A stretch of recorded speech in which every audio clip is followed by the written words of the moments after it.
No Saber Direito desta semana, a professora Marcela Fusti aborda o direito de família, pensão alimentícia, os aspectos gerais da concessão de alimentos para cônjuges, entre pais e filhos e o abandono afetivo.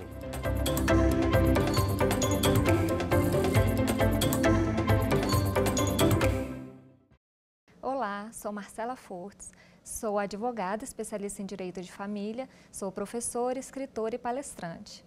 Vou trazer para vocês nessa semana o curso sobre pensão alimentícia, seus aspectos gerais, práticos e teóricos. Como eu falei, vou me apresentar primeiro. Eu sou presidente da Comissão de Direito de Família da subseção de Taguatinga, aqui da OAB do Distrito Federal. Sou presidente da Comissão do Advogado de Família do Instituto Brasileiro de Direito de Família do Distrito Federal, IBDFAN-DF. Sou membro do Instituto de Advogados do Distrito Federal e membro da Associação Brasileira de Mulheres de Carreiras Jurídicas, também do Distrito Federal. O nosso tema, pensão alimentícia, seus aspectos gerais, teóricos e práticos, vai trazer uma abordagem passando por toda a perspectiva de pensão alimentícia. O Código Civil, ele determina essa possibilidade de pagamento de alimentos, sendo que tem cada parte, cada natureza jurídica. Então, nessas 5 aulas, nós vamos trabalhar esse tema de uma maneira bem aprofundada. Na nossa primeira aula, essa parte de aspectos gerais, eu vou falar um pouquinho sobre o que são os alimentos e a pensão alimentícia. Os alimentos e a pensão alimentícia, elas são prestações para satisfazer as necessidades daquela pessoa que não consegue se manter por si só. São fontes da obrigação alimentar a lei, a vontade ou ato ilícito. Então, quando a gente fala de pensão alimentícia, muitas vezes a gente sempre pensa em questão de alimentos em forma de pagamento de pais para filhos em decorrência de um divórcio, de uma dissolução matrimonial, de uma solução de união estável, mas vai muito além disso.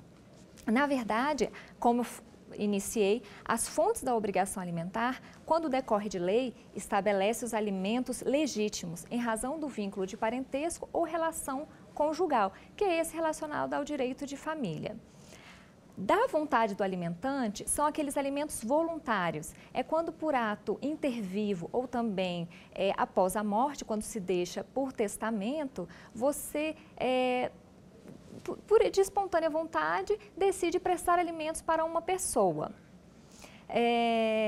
Por ato ilícito, são os alimentos ressarcitórios, como indenização no caso de uma vítima, por dano causado, às vezes é acidente de trabalho, também acidente de carro. Então, em decorrência de ato ilícito, ele acaba por se tornar alimentos indenizatórios. Cada um tem a sua especificação, cada um tem a sua estrutura. Porém, a gente vai trazer aqui a questão mais envolta ao direito de família, que são os alimentos legítimos em decorrência de lei. Como eu expliquei, os alimentos que são a partir do vínculo de parentesco ou da conjugalidade. A natureza dos alimentos ela é classificada de 2 formas. E essa classificação foi feita pelo grande civilista Dr. Youssef Karrali. Eles podem ser naturais ou civis. Os alimentos naturais são aqueles em que são para subsistência. É uma questão de alimentação, moradia, vestimento, transporte. E também tem os alimentos civis, que eles dizem respeito à realização social, ou seja, educação e lazer. Os alimentos, eles decorrem da condição humana e eles têm como base o princípios constitucionais de direitos humanos, princípio da dignidade da pessoa humana, para que elas possam viver com dignidade. Como eu falei anteriormente, muitas pessoas elas não conseguem se manter pela própria mantença. Pelo próprio fruto do trabalho. Então, elas precisam de que outra pessoa venha suprir as suas necessidades. Claro que cada caso é um caso, né? Então, se a gente fizer uma análise mais profunda, inclusive dentro do direito de família, dos alimentos legítimos, como eu trouxe essa diferenciação no início, também decorre do princípio da paternidade responsável, também do princípio da solidariedade familiar. São características dos alimentos Ele é um direito personalíssimo, ele é intransmissível, então ele não se transfere. No caso, os sucessores daquela pessoa que recebe alimentos, caso ela precise, ela tem que pedir em nome próprio. O direito também a alimentos é irrenunciável. Por se tratar de um direito indisponível, ele não pode ser renunciado. Mas quando a gente está falando em relação de alimentos de parentesco, quando você fala de alimentos a partir da conjugalidade, ou seja, ex-cônjuge ou ex-companheiro, eles podem ser renunciados, sim. Alimentos são impenhoráveis e não são reembolsáveis. Ou seja, alimentos não são restituíveis.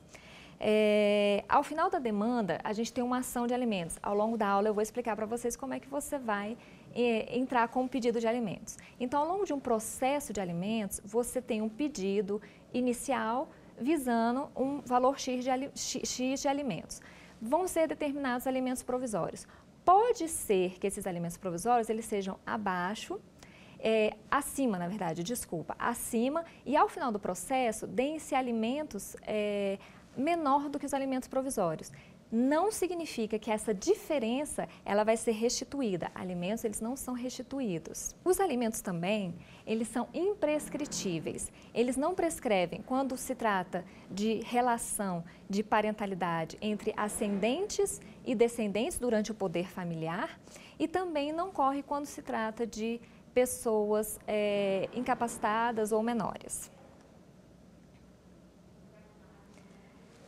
Eu vou abordar com vocês, nessas 5 aulas, como eu falei, essa questão dos alimentos legítimos, ou seja, decorrentes da lei, seja por parentalidade ou conjugalidade. A partir da 2ª aula, eu vou trazer os participantes dessa relação familiar, alimentos de pais para filhos, alimentos de filhos para pais, alimentos de ex-cônjuges, ex-companheiros, também alimentos avoengos, de avós para netos. Nós vamos trazer cada especificidade a partir da 2ª aula. Mas como eu iniciei, essa primeira aula, ela vai falar sobre os aspectos gerais. A pessoa, ela deve se manter a própria subsistência, mas como eu falei anteriormente, tem alguns casos em que ela não consegue. É o caso, por exemplo, de alimentos legítimos a partir da parentalidade de menores. A criança, ela não consegue se manter por si só e ela precisa de que alguém proveja alimentos para ela. E esse é um dever legal dos pais, dos genitores. Mas também nós temos situações que nós vamos ver mais à frente com as aulas, que muitas vezes a pessoa ela já trabalhou, ela já estudou, mas ela perdeu a sua condição, a sua capacidade, seja por uma doença, por alguma enfermidade, e ela não consegue se manter pelo próprio trabalho, próprio sustento, então ela tem que vir a pedir para que outra pessoa lhe ajude. Então, nós vamos mostrar todos os cenários com relação a essa questão dos alimentos pela parentalidade. Quem são esses parentes? Quem são essas pessoas detentoras do direito, da obrigação? No nosso ordenamento jurídico, nós temos a assistência social. Então, é dever do Estado, por meio de políticas públicas, que se dê, também pela Previdência, que se dê condições mínimas para que as pessoas elas possam viver basicamente com a sua sobrevivência, né? Então, quando a gente fala de questão de alimentos, mesmo que sejam, como eu trouxe no início, alimentos legítimos, alimentos voluntários ou alimentos por ato ilícito, mesmo assim, eles se tratam de quê? Alimentos têm a ver com a verba alimentar, com a subsistência, mesmo também que a gente tenha falado ali que seja alimentos civis ou alimentos naturais, tudo é em torno das necessidades básicas, mesmo os alimentos civis, porque educação e lazer também são direitos garantidos pela Constituição. E a pessoa, o ser humano, ela só consegue se desenvolver, por exemplo, a partir da educação. A partir de um bom estudo, que ela vai poder ter um bom trabalho e ela vai poder buscar a sua própria mantença. Então, quando a gente trata de alimentos, por que eles são irrenunciáveis? E eles também são irrestituíveis, porque você não tem como devolver essa verba alimentar, você não tem como devolver o que você comeu, você não tem como devolver o seu estudo. Então, é muito importante que a gente sempre foque que a Constituição sempre garante o quê? O princípio da dignidade da pessoa humana. são direitos humanos, direitos aos alimentos, porque a pessoa ela precisa de subsistir a partir dessa verba alimentar que é prestada, independentemente da sua natureza ou do seu tipo de alimentos. O Estado, ele delega para a família essa obrigação também do dever de cuidar. Já diz a nossa Constituição, a família é o bem maior e merece proteção do Estado. Porém, é dever do Estado, da família e da sociedade cuidar de todos os seus envolvidos nessa relação familiar.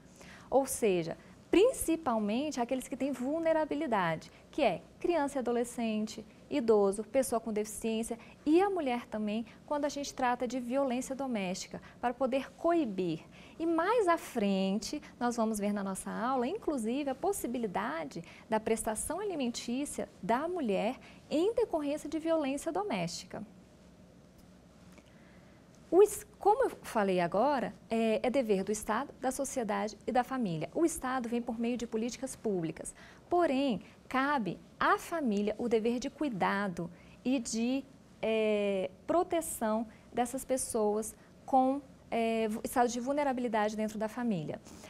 Tem uma frase muito icônica da ministra Nancy Andrighi, ministra do STJ, que foi falada em um caso concreto de um julgamento de abandono afetivo, o qual eu vou trazer também nas nossas aulas. Eu vou falar sobre essa possibilidade, sobre essa diferenciação, abandono afetivo, direito a alimentos, abandono material, nós vamos falar sobre isso. Mas tem uma frase muito importante da ministra que ela disse: amar é opcional, o cuidar é dever.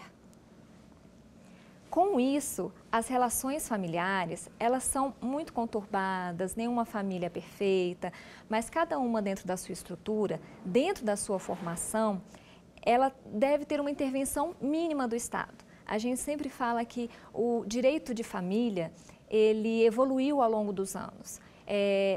A estrutura familiar mudou, os casamentos, por exemplo, homoafetivos, as adoções unilaterais por pessoas solteiras, são evoluções do direito de família, a qual o comportamento da sociedade trouxe mudanças legislativas.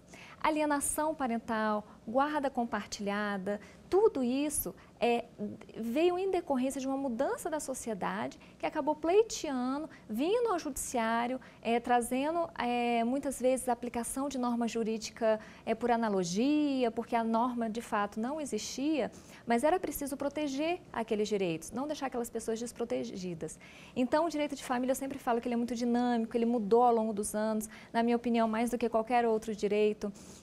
Então, como eu falei, a intervenção mínima do Estado, o Estado ele não pode, inclusive a Constituição diz que a liberdade de planejamento familiar é garantido.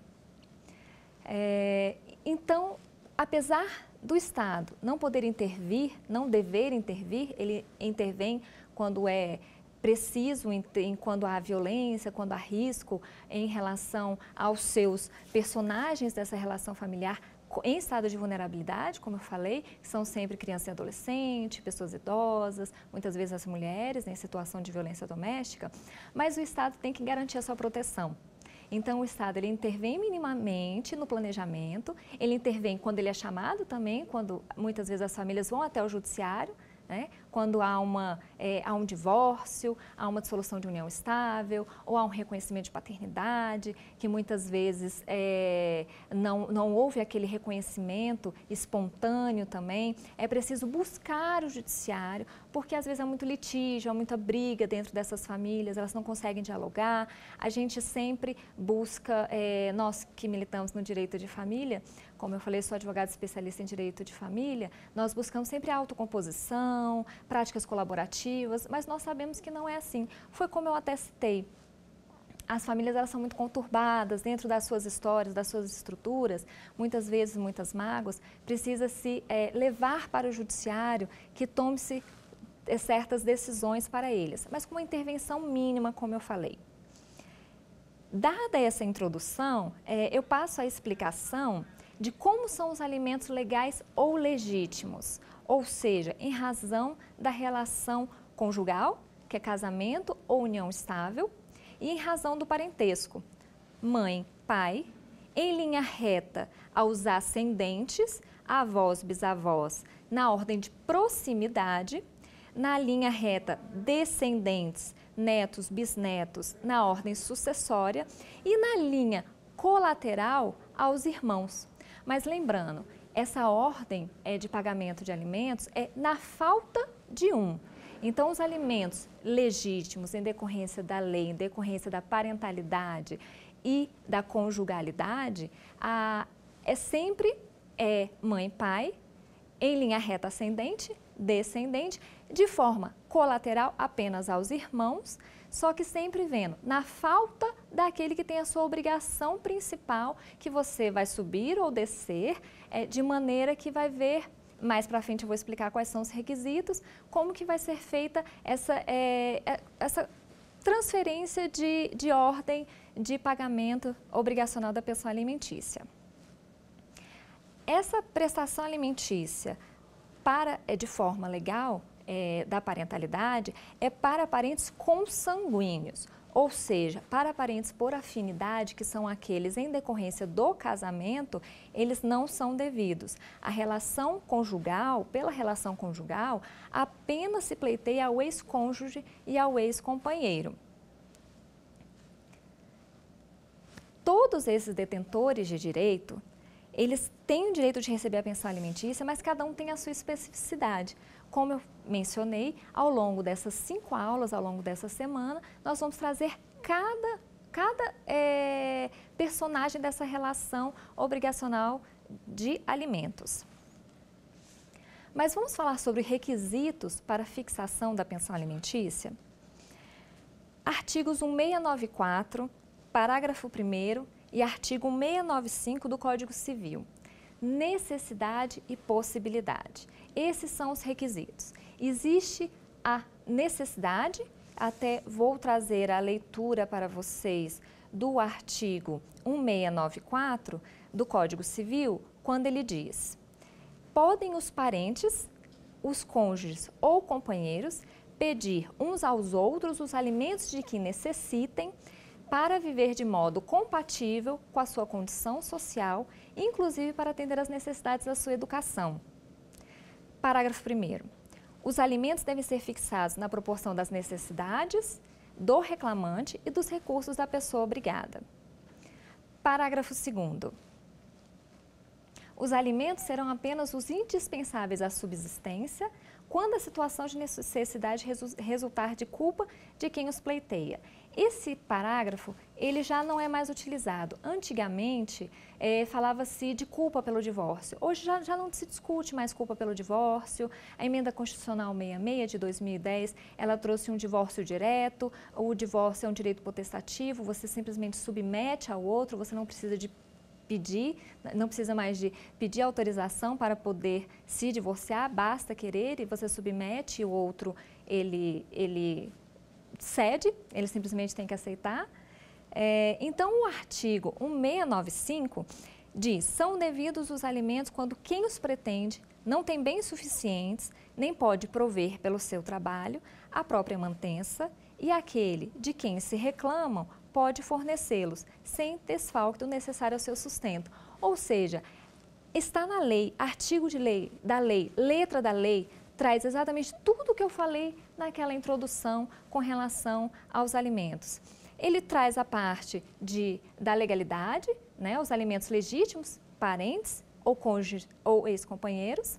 Ele também fala sobre a questão da necessidade e da possibilidade, ou seja, aquela pessoa que não consegue se manter a própria mantença, então ela precisa de pleitear esses alimentos. Ele também fala dos alimentos de maneira indireta, né, a doutrina que vem a minuciar essa questão que está trazida dentro da lei. Ela fala sobre os alimentos civis e os alimentos naturais, porque ele também fala, inclusive para atender às necessidades da sua educação. Como eu falei, alimentos civis e alimentos naturais são aqueles que, como já descrito aqui, para as suas necessidades. Então, nós falamos dos requisitos necessidade e possibilidade. Necessidade de quem está pedindo, possibilidade daquele que é obrigado a pagar. Quais são os personagens que eu acabei de falar? com relação ao pagamento de alimentos legítimos são os parentes. Então, quando você tem pai e mãe, ascendentes, descendentes e irmãos, sempre na falta de um. Então, parte da possibilidade também desses obrigados, quanto que eles podem pagar a partir da necessidade daquela pessoa que está pleiteando. Aquela pessoa que pede é o alimentando, aquela pessoa que paga é o alimentante. Mas também tem um requisito de proporcionalidade. Então, a gente não fala só que trata-se de um binômio, nós falamos que trata-se de um trinômio. É necessidade de quem pede, possibilidade de quem pode pagar e proporcionalidade entre os obrigados. Por quê? Normalmente, não há só um obrigado por aquela satisfação daquela pensão alimentícia. Nós vamos ver ao longo das aulas quais são esses personagens, as suas relações e especificidades. Mas um exemplo, entre pagamento de alimentos de pais para filhos, nós temos dois obrigados, pai e mãe, né? Ou então dois pais, duas mães, como nós temos no nosso atual cenário no direito de família. Entretanto, veja bem, são dois co-obrigados. Então, dentro desses dois co-obrigados, tem que haver uma proporcionalidade, porque a possibilidade de um pode ser menor do que a possibilidade do outro. Então, acha-se uma proporção para que possa tentar chegar ao máximo que, dentro da necessidade daquele, haja uma possibilidade de contribuição proporcional entre esses dois co-obrigados. Quais são os tipos de pensão alimentícia? O artigo 1701 do Código Civil, letra de lei, vou trazer para vocês. A pessoa obrigada a suprir alimentos poderá pensionar o alimentando ou dar-lhe hospedagem e sustento, sem prejuízo do dever de prestar o necessário à sua educação quando menor. O que eu expliquei antes?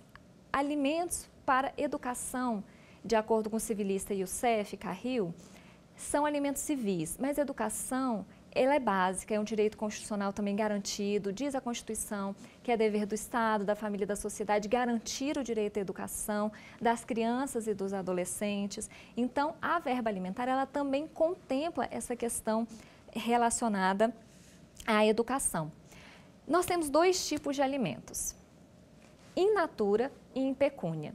In natura são aqueles alimentos que são dados numa forma de prestação de serviços, ou seja, pagamento de escola, pagamento de atividades extras, plano de saúde. Essa é uma forma de fixação muito vantajosa, pois se retira daquela pessoa que está recebendo os alimentos, retira essa obrigação de pagar. Então, porque quando tem a verba alimentar, tem que se prestar o serviço, educação, saúde, alimentação.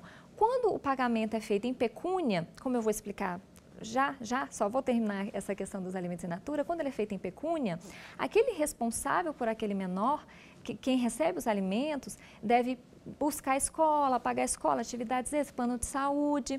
Então, muitas vezes, aquela pessoa que está pagando os alimentos, ou seja, o alimentante, ele fica em dúvida, será que realmente o que eu estou pagando está sendo efetivo, está sendo passado para o meu filho, para a pessoa que eu estou pagando os alimentos? Então, quando é feito de uma forma in natura, ou seja, em prestação de serviços, ele acaba vendo essa prestação de serviço. Ele vai pagar diretamente à escola.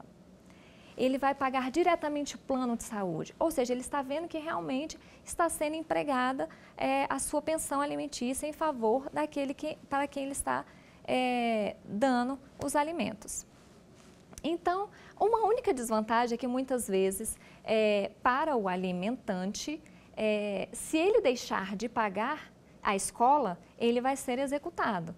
Então, a execução com relação ao que a gente também vai tratar nas próximas aulas, a execução da pensão alimentícia, muitas vezes ela fica mais complicada para aquela pessoa que recebe. O alimentando, fica complicado executar esses alimentos, uma vez que, por prestação de serviço, a escola é que vai executar aquele devedor. Mas também, apesar de ser difícil de fazer essa execução, acaba sendo menos danoso, porque por legislações consumeristas, por exemplo, essa escola ela não pode retirar essa criança da escola. Então, ela continua tendo a escola, apesar do pai não pagar. Mas tem que ser analisado o caso concreto, porque o alimentos in natura, ele muitas vezes depende também da modalidade de guarda. Isso eu vou trazer também a partir da segunda aula.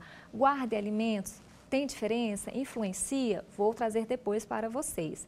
Então, quando não é alimentos in natura na prestação de serviços, é feito o pagamento de forma pecuniária, ou seja, na forma de pagamento ou como salários mínimos, quando a pessoa responsável pelo pagamento ela é autônoma ou ela é empresária e ela não tem registro na carteira de trabalho, ela não é assalariada, então é fixado em salários mínimos.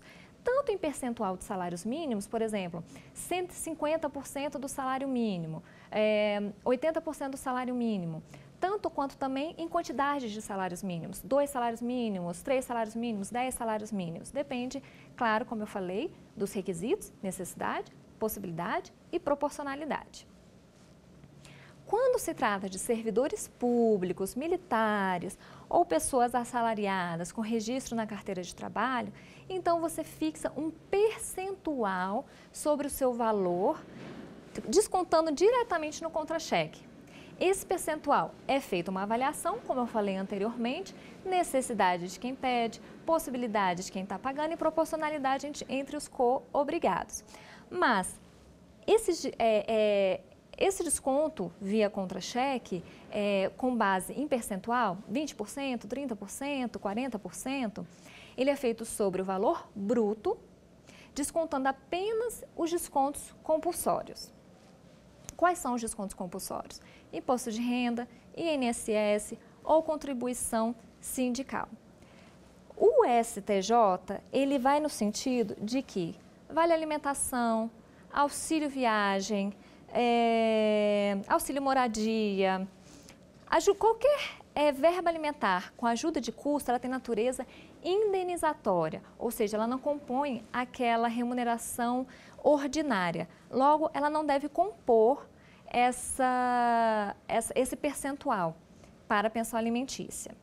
Com relação à incidência de PLR, participação de lucros, que geralmente é de bancários, muitas vezes também de sócios em empresa, o STJ também já decidiu, porque há muita discussão, durante muitos anos julgados davam, outros julgados também retiravam, não tinha um consenso com relação ao PLR, se incidiu ou não sobre a pensão alimentícia. Em fevereiro de 2019, STJ, terceira turma, a partir do RESP 1719-372, da terceira turma, decidiu que não compõe a remuneração habitual do trabalhador, logo deve ser excluída da verba alimentar. Também existem casos de fixação de alimentos híbridos, tanto na modalidade in natura como na modalidade in pecúnia. Como eu mencionei, ao longo das próximas aulas nós vamos trazer explicar para vocês como que a guarda influencia também na prestação de alimentos de filhos para pais. De modo que muitas vezes é importante se fixar de maneira pecúnia e também in natura, muitas vezes até como acordo. As partes elas acordam, olha, você paga a escola, eu pago o plano de saúde, mas também recebo um percentual para a alimentação da criança. Então também pode ser feita essa fixação de alimentos de modo híbrido. Para pleitear alimentos legítimos, o credor ele deve ingressar judicialmente, calma, não é sempre judicialmente, e eu vou explicar por quê, mas ele é titular de uma ação devendo provar o seu parentesco ou conjugalidade para que possa receber essa pensão alimentícia de alimentos legítimos em decorrência da parentalidade e da conjugalidade. Por que eu fiz essa pausa e falei, calma, não necessariamente judicialmente? Porque nós temos também na modalidade extrajudicial a Lei 11.441 de 2007, ela trouxe a possibilidade de haver divórcio e dissolução de união estável no cartório de maneira extrajudicial. Não havendo menores envolvidos, não tratando de guarda e alimentos de menores ou incapazes, pode ser feito na via do cartório de maneira extrajudicial. Assim, aqueles alimentos legítimos a partir da conjugalidade, ou seja, ex-cônjuge ou ex-companheiro, pode ser feito em cartório de forma extrajudicial. Agora, havendo interesse de menor, pessoa com deficiência, idoso, precisa da intervenção do Ministério Público. O Ministério Público ele é o fiscal da lei e é ele quem cuida dessas partes vulneráveis das relações familiares, relações consumeristas e etc. Assim, tanto o artigo 698 do Código de Processo Civil, como o artigo 74, inciso 2º do Estatuto do Idoso, ele diz que quando se discute de questão de pessoas idosas, pessoas com deficiência, vulneráveis ou menores, essa ação ela tem que ser judicial com a intervenção do Ministério Público. A competência de julgamento desse processo judicial de alimentos na Justiça é da Vara de Família. Um processo que vai correr em segredo de justiça. Artigo 189 do Código de Processo Civil diz: os atos processuais são públicos. Todavia, tramitam em segredo de justiça os processos, inciso 2º, que versem sobre casamento, separação de corpos, divórcio, separação, união estável, filiação, alimentos e guarda de crianças e adolescentes. Assim, a Vara de Família, todos os seus processos correm em segredo de justiça, conforme o Código de Processo Civil. A competência do processo de ação de alimentos, ela é do foro do alimentando, ou seja, aquele que recebe os alimentos. Artigo 53, inciso 2º do Código de Processo Civil. Aquela pessoa que vai ingressar pleiteando alimentos ou também quando o pai, o genitor, quem vai ofertar os alimentos, tem que entrar no foro de domicílio do alimentando, que é aquele que pleiteia. Qual é o valor da causa dessa ação judicial de pedido de alimentos? A soma de 12 prestações mensais pedidas pelo autor. Artigo 292, inciso 2º do CPC. Valor da causa, você vai pegar o valor dos alimentos que estão sendo pleiteados, multiplicar por 12 e vai totalizar o valor da causa. A Lei de Alimentos, a Lei 5478 de 68, é uma lei antiga, porém ela é o basilar da ação de alimentos, da Lei de Alimentos, né? Também tem ali sua complementação a partir do Código Civil. A gente também ela foi acolhida pela nossa Constituição, que é de 1988. É uma lei antiga, mas ela ainda traz uma base para a questão dos alimentos. No seu artigo 1º da Lei de Alimentos, ela diz que a Lei de Alimentos tem um rito especial, ou seja, é mais célere. Por quê? Como eu falei, a questão dos alimentos é um direito humano, tem a ver com a dignidade da pessoa humana, sobrevivência, direito à vida. Então, ele precisa de ser mais rápido, né? O nosso judiciário, nós sabemos que é um pouco abarrotado, são muitos processos, muitos litígios. Então, a ação de alimentos ela tem que correr de maneira mais célere. Então, ela toma medidas mais rápidas, por ter um rito especial. Alimentos provisórios. Artigo 1706 do Código Civil e artigo 4º da Lei de Alimentos. Existe a possibilidade de que o juiz dê os alimentos provisórios, exatamente por isso que eu acabei de falar. Como se trata a Lei de Alimentos, ela tem um rito especial, ela precisa de ter uma celeridade. A pessoa que pede alimentos, ela não espera, ela está necessitando desses alimentos, então são deferidos os alimentos provisórios. Ao despachar o pedido inicial, o juiz ele já vai determinar o pagamento desses alimentos provisórios. Quando a pessoa entra requerendo a pensão alimentícia, ela vai pedir um valor X. Olha, essa é a minha necessidade. Estou comprovando, eu tenho um gasto com isso, com aquilo. E dentro dessa minha necessidade, eu estou pleiteando o valor X. O juiz, antes mesmo de passar para outra parte, ou seja, antes de chamá-la a contestar, a se defender, a fazer uma contraprova, ele já vai deferir os alimentos provisórios. Não necessariamente pode ser nesse que foi requerido primeiramente.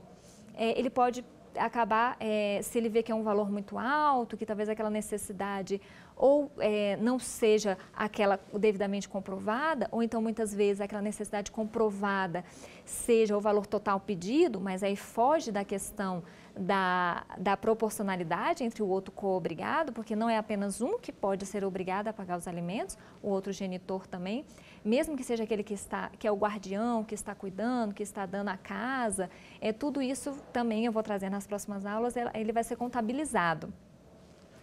Então, essa questão dos alimentos provisórios, eles são deferidos para que ao longo do processo, essa pessoa que pediu, ela já vai poder usufruir desses alimentos. Lembrando que eles não são restituíveis. Então, caso ocorra de ao final do processo, na verdade, os alimentos serem dados a menos, aquela diferença não vai ser restituída. Gratuidade de justiça. Quando nós temos um processo judicial, nós também temos que pagar custas processuais e o artigo 98 a 102 do Código de Processo Civil, ele fala sobre a possibilidade de gratuidade de justiça. Qualquer pessoa, seja ela física ou jurídica, natural, brasileira ou estrangeira, ela pode pedir desde que ela tenha insuficiência de recursos. Se ela comprovadamente tem insuficiência de recursos para pagar as custas, as despesas processuais e os honorários de sucumbência da outra parte, ela vai ter direito à justiça gratuita. Esse pedido deve ser feito na petição inicial, na contestação ou até mesmo ao longo do processo, se ela comprovar que houve uma mudança da sua capacidade de pagamento com relação às custas judiciais. A jurisprudência, ela fala que basta a mera declaração. Você vai apresentar uma declaração de hipossuficiência. A gente normalmente coloca, né, que atualmente a pessoa não está em condições de pagar. Até porque o Código de Processo Civil, como vocês vão ver ali nos artigos 98 a 102 do CPC, ele fala que após 5 anos, se verificada que a pessoa tem condições de pagar, ela ainda pode ser cobrada com relação a essas custas ou honorários de sucumbência pela outra parte também. Então, de modo que até esse pedido de justiça gratuita, ela pode ser impugnada pela outra parte também. Agora, eu trago para vocês. Os alimentos, eles possuem uma natureza definitiva?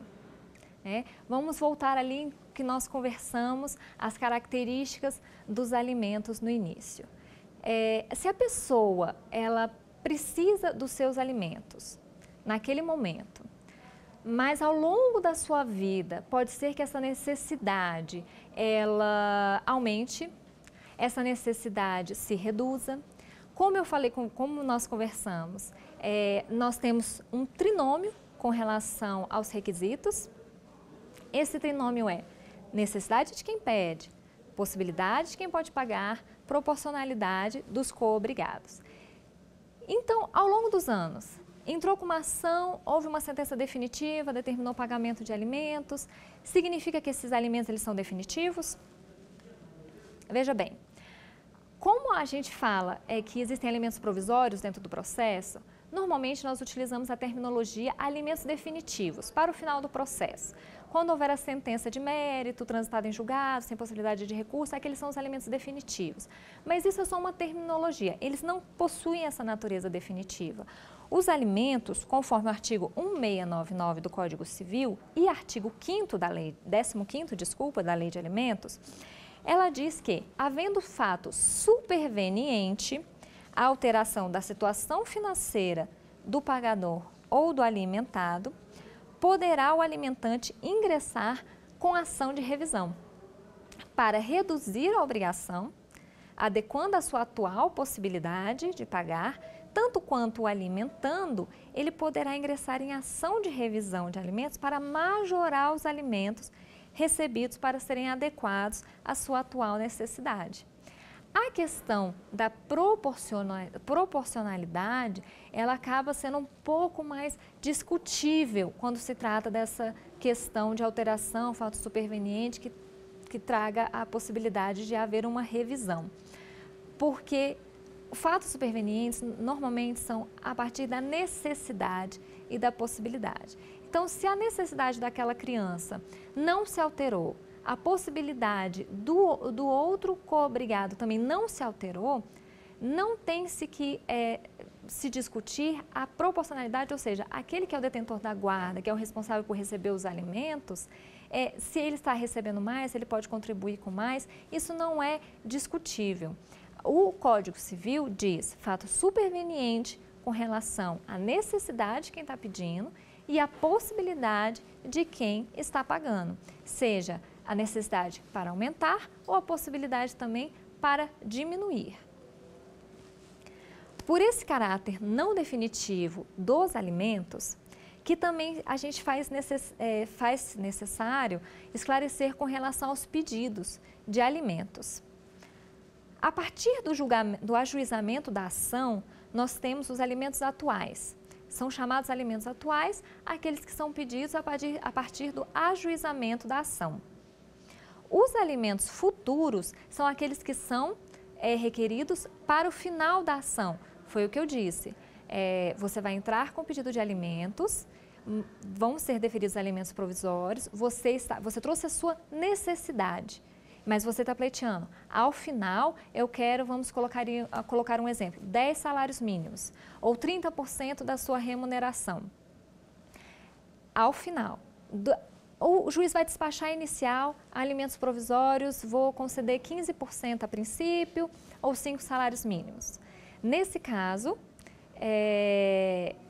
são alimentos, mas mesmo assim eu estou visando os alimentos futuros, ou seja, ao final do processo, com a decisão transitada em julgado, sem possibilidade de recurso.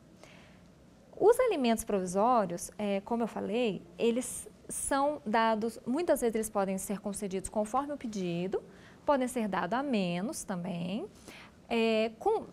conforme a outra parte ela possa pedir, ela vai entrar com a contestação, ou seja, ela vai se defender, pode ser que esses alimentos provisórios, eles também, ao longo do processo, eles podem ser reduzidos. Muitas vezes o alimento provisório ele foi dado de uma maneira alta, a outra parte vem se defender com uma contestação e diz, olha, eu não tenho condições mesmo de pagar nem esses alimentos provisórios, eu preciso que dê uma baixada. Isso pode acontecer, só que ao final do processo, quando houver a sentença, vai ter os alimentos definitivos, né? Definitivos, como eu trouxe, ele não tem uma natureza definitiva, mas tem essa terminologia de alimentos definitivos, são aqueles julgados, com trânsito em julgado, sem possibilidade de recursos, realmente definida a obrigação alimentar.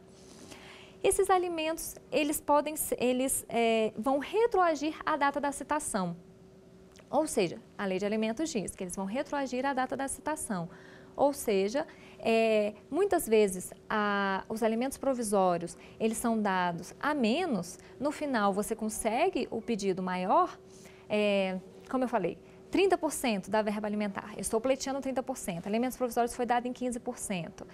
Com o trânsito em julgado, sem recurso desses 30%, essa diferença de 15% ela pode ser cobrada, porque retroage à data da citação. E nós temos os alimentos pretéritos, ou seja, antes da ação, não são devidos no nosso ordenamento jurídico para os alimentos legais ou legítimos, aqueles em decorrência da parentalidade, da conjugalidade, eles não existem, não há a possibilidade de haver alimentos pretéritos, ou seja, antes da ação. Porém, com relação aos alimentos voluntários e ressarcitórios, há essa possibilidade.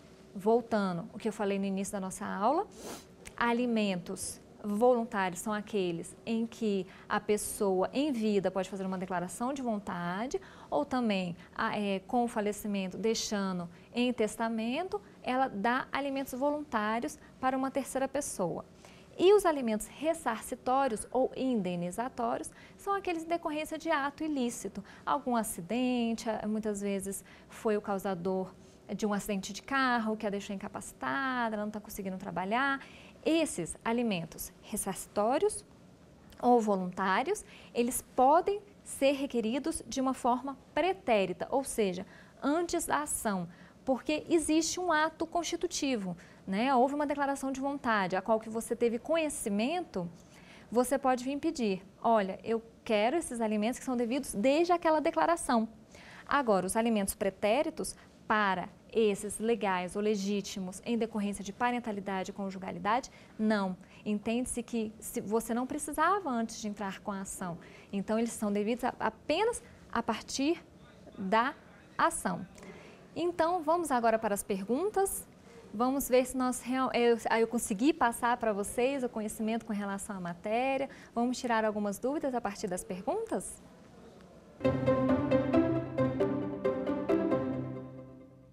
A quem é devido o pagamento de pensão alimentícia? A. Os parentes, os cônjuges ou companheiros, quando quem os pretende não tem bens suficientes, nem pode prover pelo seu trabalho a própria mantença. B. Os parentes e os cônjuges, quando quem os pretende não tem bens suficientes, nem pode prover pelo seu trabalho a própria mantença. C. O direito à prestação de alimentos é recíproco entre pais e filhos, não sendo extensivo aos ascendentes. Ou D. Se um dos cônjuges separado judicialmente vier a necessitar de alimentos, não será o outro obrigado a prestá-los. O que vocês acham? Letra A. A quem é devido o pagamento de pensão alimentícia? Os parentes, os cônjuges ou companheiros, quando quem os pretende não tem bens suficientes, nem pode prover pelo seu trabalho a própria mantença. Veja bem, quero fazer alguns comentários com relação às outras letras. Letra B, por que não é a letra B? Os parentes e os cônjuges excluíram os companheiros, mas os companheiros eles têm direito, está no artigo 1694 do Código Civil. Letra C, por que não é? O direito à prestação de alimentos é recíproco entre pais e filhos, ok, não sendo extensivo aos ascendentes. Não foi isso. O que eu falei? Alimentos legítimos, legais em decorrência da parentalidade, conjugalidade. Nós temos os parentes, que são os obrigados. Mãe, pai, ascendentes em linha reta, descendentes e colaterais. Sempre na falta de um, vem o outro. Letra D, por que não é? Se um dos cônjuges separado judicialmente vier a necessitar de alimentos, não será o outro obrigado a prestá-los. Está errada. É devido, sim, princípio da solidariedade familiar, alimentos legítimos, legais, em decorrência da conjugalidade. Existe essa possibilidade, sim. A partir da segunda aula, salvo engano, na terceira aula, que eu vou tratar da questão dos alimentos de ex-cônjuges e ex-companheiros, e a gente vai ver o caso concreto, cada possibilidade, impossibilidade, se há alguns requisitos diferentes que nós já tratamos aqui. Vamos para a outra.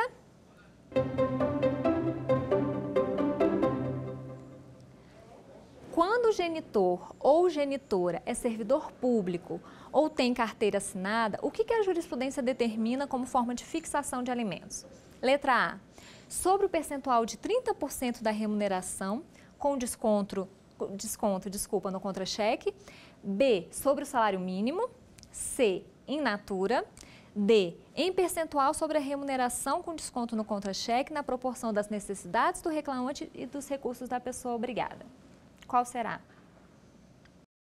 Letra D, exatamente. Quando o genitor ou a genitora é servidor público, militar ou tem carteira assinada, a jurisprudência determina que seja feito o pagamento em percentual sobre a remuneração com desconto no contra-cheque, como eu havia falado, do valor bruto, abatendo-se os descontos compulsórios, INSS, imposto de renda, contribuição sindical Não incluindo, incidindo, aproveito até essa pergunta para falar para vocês que eu tinha esquecido, incide sobre 13º e férias.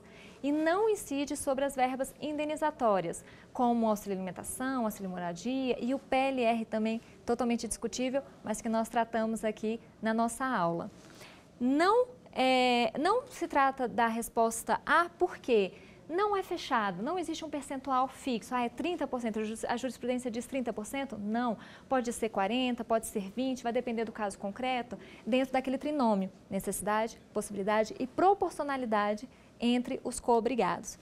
Por que não é sobre o salário mínimo? Se você tem um salário fixo, você é assalariado, é muito mais pertinente você colocar como remuneração e não em salários mínimos.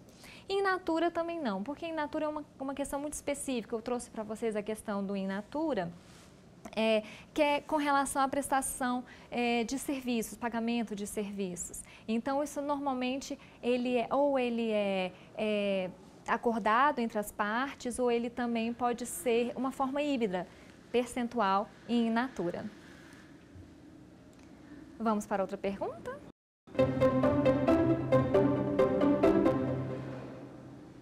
Da decisão que determina o pagamento de pensão alimentícia, cabe revisão futura? E aí, né, o que nós falamos sobre a questão dos alimentos, se eles têm natureza definitiva. Letra A, apenas para majoração por parte do alimentado. B, sim, havendo fato superveniente da possibilidade do alimentante e da necessidade do alimentado. C, não, os alimentos são definitivos. Qual é a resposta? B, exatamente. Havendo fato superveniente da possibilidade do alimentante, da necessidade do alimentado, artigo 699 do Código Civil, pode haver uma revisão de alimentos, sim. Não é a letra A, porque não é apenas para majoração por parte do alimentando. Na verdade, se a necessidade dele aumentou, ele pode entrar para majorar, mas a pessoa que é obrigada, aquele responsável, ele também, sua possibilidade foi reduzida, ele também pode entrar com uma revisão para diminuir. Não é a letra C, porque os alimentos eles não são definitivos. Embora, como eu expliquei, haja uma terminologia com relação ao pedido desses alimentos, que são os futuros dentro daquele processo, eles não são totalmente definitivos. Havendo fato superveniente, eles podem ser revisados. Então, na nossa aula de hoje, nós falamos sobre os aspectos gerais da pensão alimentícia. O curso é a pensão alimentícia, seus aspectos gerais, teóricos e práticos. Ao longo dessas 5 aulas, nós vamos falar sobre cada especificidade. Na aula de hoje, eu expliquei quais são as características dos alimentos, quais são os tipos de alimentos, as origens dos alimentos. Também nós falamos sobre os princípios constitucionais que envolvem essa questão de pedido de alimentos. Nós falamos sobre a diferenciação da parte efetiva dos alimentos, né? Porque os alimentos eles vêm em decorrência da lei, de atos voluntários ou de atos indenizatórios por meio de atos ilícitos. Nós falamos sobre os alimentos de natureza civil, que são aqueles para o social, educação, lazer, alimentos necessários, que são os alimentos naturais, alimentação, transporte, vestimento. Nós falamos sobre as características, os alimentos eles são irrenunciáveis, exceto no caso de alimentos conjugais, a partir da conjugalidade, mas eles são impenhoráveis, eles são irrestituíveis, eles são pessoais, os alimentos eles não passam para as outras pessoas, o sucessor daquela pessoa que recebe, caso precise, entrará com o seu pedido em nome próprio. Então, nessa aula nós trouxemos também formas de pedir essa questão dos alimentos dentro do direito de família, ou seja, os alimentos legais ou legítimos a partir da parentalidade e da conjugalidade. Eu falei da competência, do valor da causa, também falei sobre o rito especial, a gente falou sobre a gratuidade de justiça, sobre os alimentos provisórios. Então, na próxima aula, eu vou trazer cada personagem. Alimentos de filhos para pais, de pais para filhos, alimentos avoengos, existe essa possibilidade, alimentos gravídicos também para os nascituros, alimentos no caso de violência doméstica para a mulher, alimentos para pessoas com deficiência. Então, nas próximas aulas, nós vamos trazer todos esses personagens decorrentes dessa parentalidade, como eu falei, que são mãe, pai, ascendentes, descendentes e, inclusive, irmãos, parentes colaterais. Então, agradeço e até a próxima aula. Quer dar uma sugestão de tema para os cursos do Saber Direito? Então mande um e-mail para a gente, saberdireito@stf.jus.br, ou entre em contato por WhatsApp. O número é esse que aparece na tela. Você também pode acompanhar as aulas pela internet. Acesse tvjustiça.jus.br ou nosso canal no YouTube, TV Justiça Oficial.